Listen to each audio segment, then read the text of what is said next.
Un vai tiešām jūs zinat pareizo izmēru jūsu bērnu kājai?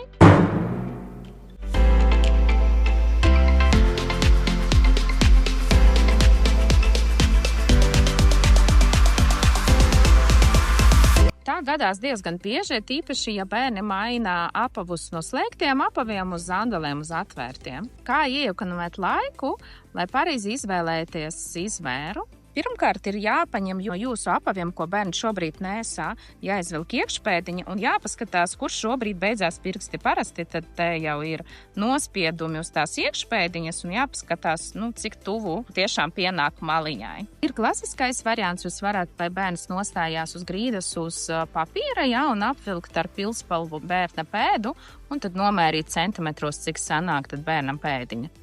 Un mēs paši mēram visas iekšpēdiņas apaviem, lai būtu pārliecinātiem, cik precīzi sanāk šeit centimetri. Pamēģināsim 29.